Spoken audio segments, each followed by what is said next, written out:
Seekor monyet makan buah busuk yang jatuh di tanah, langsung mabuk parah, terus jatuh dari pohon. Nah, ini awal mula peradaban. 10 juta tahun lalu, nenek moyang kita langsung ambruk kena alkohol etanol beneran bisa bunuh mereka saat itu. Terus satu mutasi. Satu enzim rusak namanya ADH4 dan tiba-tiba 40 kali lebih kuat. Segitu doang, gitu aja evolusi. Soalnya buah-buahan di tanah emang lagi membusuk.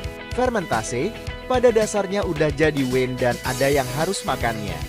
Jadi evolusi milih monyet-monyet yang bisa mabuk tanpa mati. Itu kita. Selamat ya. Kita emang keturunan yang tahan banting. Dan ini intinya. Menjelaskan banyak banget hal soal manusia. Beberapa juta tahun kemudian manusia muncul dan hal pertama yang mereka temuin adalah fermentasi. Bukan rode, bukan tulisan fermentasi. Ubah buah yang bagus jadi sesuatu yang bikin lo pingsan. 9.000 tahun lalu di desa Diahu, Tiongkok, mereka udah nyampur beras, madu, dan buah hawthorn jadi satu di kuali. Ini alkohol tertua yang pernah kita temui.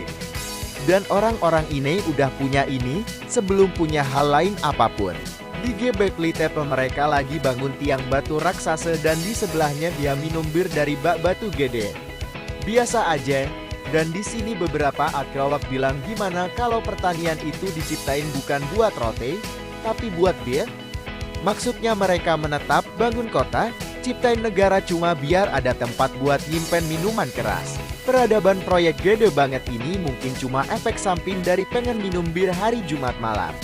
Orang Sumeria suka bir sampai mereka punya Dewi Bir Ninkasi dan nulis himne khusus buat dia. Dan himnenya sekalian resep. Soalnya belum bisa nulis dengan benar jadi instruksinya ya dinyanyiin aja.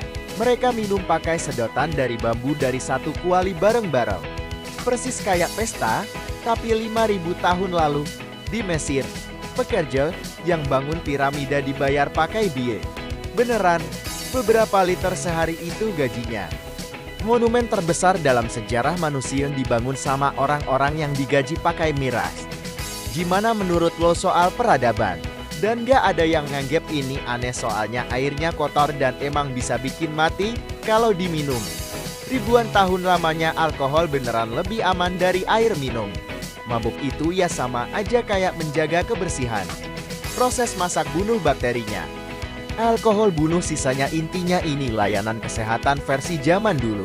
Orang Babilonia bahkan nulis undang-undang soal bir, tetapin harganya, dan penjual curang langsung ditenggimi di sungai Gewel. Himne, undang-undang, hukuman mati semua ini gara-gara bir. Coba dipikirin baik-baik deh sebentar. Orang Yunani beralih ke wine dan mutusin bahwa mabuk itu pengalaman religius, jadi mereka bikin dewa khusus buat itu. Dionysos, dewa wine dan kehilangan akal sehat disembah dengan cara ngerobek-robek hewan di hutan, ya, tipikal agama lain. Yang menarik setiap peradaban sama sekali nggak saling kenal. Ngeliat biji-bijian dan mikir, harus difermentasi nih. Nggak ada yang ngajarin satu sama lain. Mereka semua nyampe ke kesimpulan yang sama hidup lebih enak kalau agak mabuk. Jadi, kalau ditanya kapan manusia mulai minum jawabannya, sebelum kita jadi manusia beneran.